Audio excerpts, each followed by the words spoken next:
So today is the first part of basically a 2-week series around the theme of back to school. I know for me, especially on a cool, crisp day like today, the phrase back to school kind of takes me back and conjures memories of the many first days of schools, kindergarten through grad school. And I know back to school is very different this year than it was for many of us when we were students in a more formal setting. As a public historian, I think a lot in my own work about kind of the different ways that we learn and interact with history, and educators kind of across the spectrum have been having similar conversations for centuries. And I hope you'll find the ways King's Chapel approached and considered the best methods of spiritual education throughout its history enlightening and intriguing, especially given the current times when we're all kind of actively reimagining how we learn, engage, and share knowledge. And so today we'll be diving into the history of religious education at King's Chapel, focused in the 19th and early 20th centuries. But first, going all the way back to King's Chapel's founding, we find education in King's Chapel quite literally side by side. King's Chapel was built next to the original site of the Boston Latin School, the first public school in what's now the United States. And I've provided this map that many of us have seen throughout my presentations a lot of times because it's this really great colonial map of Boston where I've circled King's Chapel's location on School Street near the Boston Latin School, and provided an image of the mosaic that marks the historic location of that school today. As I said, although the school has relocated over the years, King's Chapel still stands on Boston's original School Street. In terms of religious education, and I'll be mostly focused on youth engagement during this talk, we have to go back again to the ever important text in King's Chapel's history, the King's Chapel Book of Common Prayer from 1785. First published at that time, after James Freeman, of course, led the congregation in editing and reforming their Anglican prayer book. While King's Chapel did not have a formal church school until 1835, the same year that James Freeman passed away, that doesn't mean that children and youth of the church were not engaged in some form of religious education. Looking to the 1785 prayer book, James Freeman included a catechism written by a man named Joseph Priestley, and I provided the first pages of that from the 1785 prayer book on your screen. Priestley, who was born in England but eventually moved to Pennsylvania, was actually best known as a chemist and natural philosopher, but was also a theologian. And a catechism is essentially a summary of religious belief that is traditionally used in teaching children or newcomers to a faith about its beliefs and practices. While today Priestley, as I said, is best known as a chemist and is actually best known as being the co-discoverer of oxygen, this text was also vital to religious life at King's Chapel because it's what James Freeman decided to incorporate in the revised prayer book for the purpose of kind of instructing youth. Is there any way to was Jennifer able to help with the? No, it's just much smaller than it's been in the past. Yeah, usually it fills the whole screen, and yeah, I don't know. Is that better? Yeah, that's better. That's better? Okay. Yes. Okay, thanks. Yeah. Yep.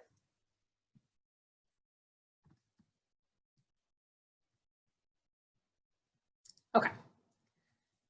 So as I said, this is the text, the Priestley version that James Freeman decided to incorporate in the prayer book at that time. While I'm not going to be getting into the content of this document, I'm happy to share a copy of it later for those who wish to read it, and perhaps we can kind of talk about it another date. So just let me know if you're interested. But an important takeaway of this for Freeman, and I'll just note, this is a portrait of Priestley, but an important takeaway of this is that Freeman's assistant minister and successor, Reverend Francis William Pitt Greenwood, who worshiped at King's Chapel as a young man, had actually memorized this text as a child, and it helped inform his own faith development. So when Greenwood, here's Freeman, when Greenwood ultimately became minister of King's Chapel after Freeman's retirement, he felt that this was a very important text in how he was brought to the faith as a young man.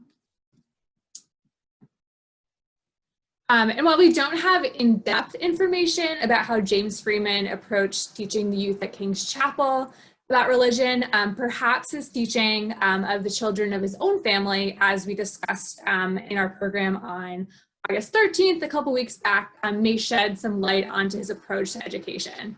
By way of kind of quick summary, we learned from Freeman's grandson, James Freeman Clark, that as an educator, he taught his grandchildren until they were the age of 10. So Clark described his grandfather's teaching style in this kind of quote. Until I was 10 years old, I received most of my tuition from my grandfather Freeman. After breakfast each morning, he taught me and my elder brother and sister, and me Latin, Greek, and mathematics. I did not know at the time what a wonderful teacher he was. He anticipated 60 years ago the best methods of modern instruction. In the first place, he made our studies interesting to us. Next, he removed all unnecessary difficulties and only required us to learn what was essential. So we have that kind of little insight into James Freeman as an educator again. Education for James Freeman was an important topic in his life outside of King's Chapel as well. He actually served on the first official school committee of Boston, which played a part in developing the city's public school system. But again, an important takeaway here is that Freeman and his successors as ministers at King's Chapel, when approaching spiritual education within the church, took inspiration from broader education reforms and teaching strategies that were blossoming in the Boston area in the 19th and early 20th centuries. Just a quick side note, we'll be kind of diving more into that next week when we look at notable education reformers from King's Chapel's congregation. So definitely more to come on that topic. But as we saw with James Freeman's approach to educating the children in his family and likely within the church as well, he really took an approach of giving power to the students and allowing them to direct the course of their studies based on their personal interests and to learn through inquiry. As I said, after he retired in the 1820s, his assistant minister, Reverend Greenwood, stepped into the role as senior minister. And Greenwood took up the project of establishing a more formal church school at King's Chapel. So King's Chapel's church school, or Sunday school as they were calling it at the time, was formally organized in January of 1835. Interestingly, at the onset, Greenwood acknowledged the inequity in kind of the church establishing these classes, pointing out that most of the students who would be coming to the church's church school were coming from affluent families and had means and support systems in their families. And part of what that led him to do with the church was not necessarily address that inequity, but rather change the curriculum than what other church schools may have been doing at the time. So instead of incorporating more general education, which some other churches did during their Sunday schools at that time, it was kind of more focused on diving into the religious education, knowing that a lot of the students were actually enrolled in school outside of their churches. He wrote of kind of this topic, quote, that the children who are to compose our school are already in possession of many of the advantages and much knowledge which many other schools are maintained to supply. He did, however, emphasize early on the importance of continuing to learn and engage outside of the classroom, believing that the success of his students was in part due to the involvement of their parents in their education at home. So in organizing King's Chapel's first church school, Greenwood wanted to include both children and parents in learning and conversation. And one approach for this was to hold weekly meetings for the Sunday school teachers and parents to keep them engaged in their children's education as well. The church school was held on Sunday afternoons during Greenwood's tenure following an afternoon service. So we learned that there's 2 services taking place on Sundays during that time. And the families typically were expected to all attend service together, and then the children would participate in the Sunday school program. There was a seasonal flow to how the Sunday school worked, which of course we still see today with religious education programs, kind of fluctuate based on the season. However, is a little different during his time. Shorter lessons would be held in the winter months when it was cold and dark, and longer sessions would be held in the brighter, warmer summer months. So a little opposite of what we see today with that kind of summer vacation. During this time, church school was likely held inside the chapel, though we know from time to time it did take place in various ministers' homes, and I'll share a couple examples of that a little later on. This model appears to have continued through Greenwood's tenure at King's Chapel. He passed away in 1843, and afterwards his successor as King's Chapel's minister, Freeman Peabody, took an interest in further growing the church school during his tenure as well. One of his additions was working on focusing with teenagers, organizing a series of lectures on a variety of topics. His successor, Reverend Foote, describes it in the church annals as courses of lectures delivered at his own house on interesting questions of morals, theology, sacred history, and kindred subjects. For those he prepared himself with great care, and they were interesting and useful to those who could attend. These were continued for about 4 years, as long indeed as there were young persons in the parish who needed precisely that sort of aid. In January 1852, so about 17 years after the Sunday school program was first organized under Greenwood, Reverend Peabody reached out to the church vestry to raise the subject of making changes to Sunday services with hopes of incorporating the church school more into the day. Because the afternoon service at that time was pretty sparsely attended, he suggested that perhaps they should discontinue it and replace what had traditionally been the afternoon service with a new service that would be open seating to anyone who wanted to come, or to host a larger Sunday school in the afternoon. Unfortunately, neither of these changes was made at that time, and the church wouldn't open up seating to non-members for services in a more formal way until the 1920s.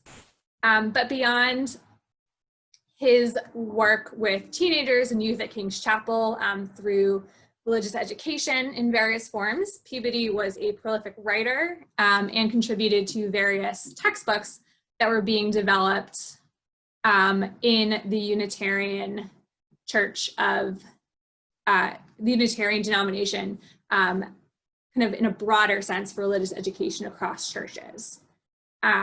There is a hiatus in information about the Sunday school and children within the church in the 1850s and 60s due to Peabody's death, a series of short-lived interim ministers in the Civil War. But by 1869, under the new leadership of Reverend Henry Wilder Foote, who you can see on your screen now, we know that Sunday school was being held every Sunday at 2 p.m., led by the minister himself. We also know that Reverend Foote introduced weekly Bible study classes for young members of the church that he held every Tuesday. And teaching from his home, Foote also organized a series of lectures for students of various ages, kind of similar to what his predecessor was doing, on topics ranging from history, Christianity throughout the world, early Christian texts, various festivals and music related to the faith, as well as Christian art, which he enjoyed using various images and sharing them with his students. But perhaps Foote's biggest legacy on youth engagement at King's Chapel was introducing a series of special services targeted towards children and families, especially around the holidays. Foote's ministry saw new services with special focus on engaging children with music around Christmas and Easter, which is reminiscent, I think, in a lot of ways to what many churches do kind of today with their kind of family services around the holidays. So it's kind of interesting to see that a couple centuries ago. At some of these special services as well, children were invited to sit downstairs in the front of the church, so kind of front and center, and really participate in that way, which is very different from how the church would have been conducting its services at that time, with kind of each family worshiping from their own private pew. So it kind of opened up the congregation to the youth a bit more. In the 1870s, so still during Foote's tenure as senior minister, the church school for the first time reached outside of the congregation. King's Chapel, at the suggestion of Mrs. Arthur T. Lyman, the wife of the senior warden, worked to partner with an organization called the Boston Female Asylum, which was a home for young women and girls, particularly orphans, which was located down the street from the church on Tremont Street. The girls living at the Boston Female Asylum came to Sunday school classes at King's Chapel on Sunday afternoons, and then attended worship where they sat together in the South Gallery. This was seen as one of the church's major charitable activities during this era, along with a variety of other activities that the church community was involved in. In the 1880s and 1890s, saw a large push from women of King's Chapel to urge the leadership of the church to rent space to use as a parish house.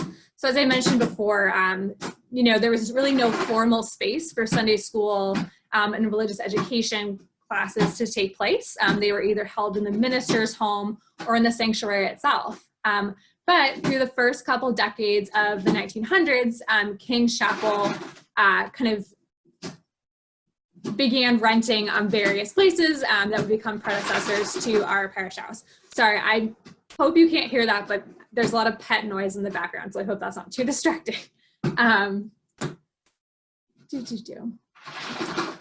So one of these spaces they rented was a space at 372 Boylston Street, which I wasn't able to find a picture of, but this is a photo of 67 Beacon Street from the early 20th century, which was used for Sunday school and charitable activities by King's Chapel's members before they moved on to rent the entirety of 102 Chestnut Street in 1913, before purchasing their first parish house located on Marlborough Street in 1922.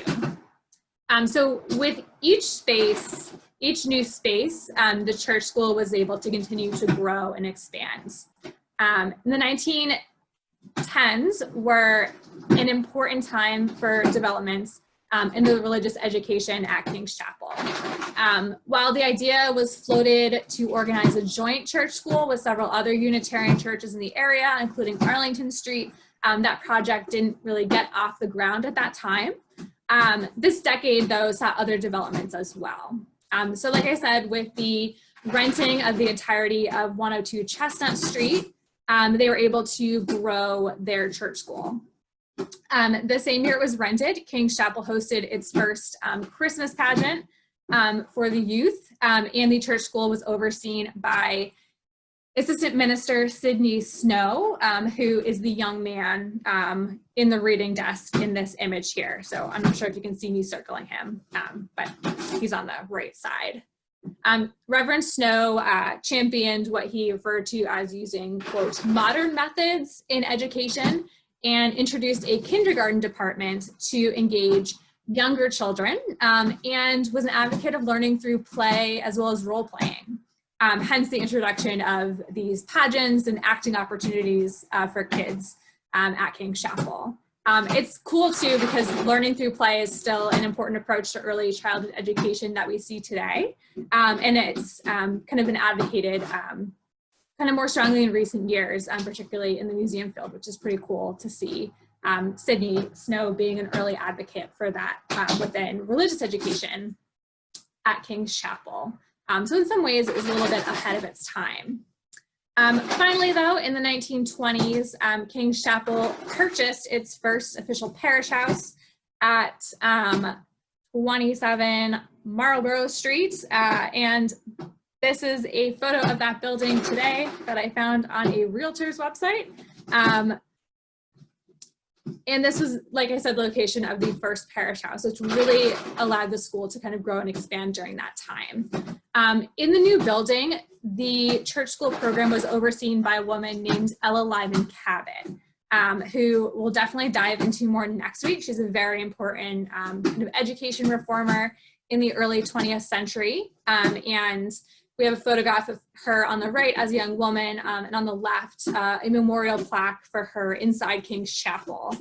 She's one of the only women in the church who is depicted on a memorial within this space. And she herself was a very well-educated woman and pursued graduate degrees at Harvard at a time when women were not allowed to matriculate. So she did the coursework, but unfortunately never got her diploma due to her gender. But she was a really strong advocate for education reform in the early 20th century, and she was overseeing the church school program at King's Chapel during that era. Ella's work at King's Chapel caught the eye of this woman, Reverend Florence Buck, who was the director of religious education of the American Unitarian Association. And for some period of time, she became engaged with our church school alongside Ella Cabot, and essentially used the King's Chapel Church School kind of as a model for methods of religious education within the wider Unitarian Church in the 1920s.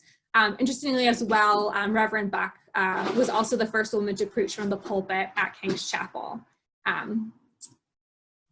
During this time of Ella Lyman Cabot and Florence Buck's involvement with King's Chapel's religious education, they really made sure to kind of focus on modern developments in education and how to introduce that and incorporate that into the kind of spiritual classroom. One thing that they did was, as a whole, despite having more space, they focused on limiting enrollments in their church school to 60 students so that they would be able to focus on giving students individual attention and kind of bring down the class sizes and be able to interact with students more directly in that way.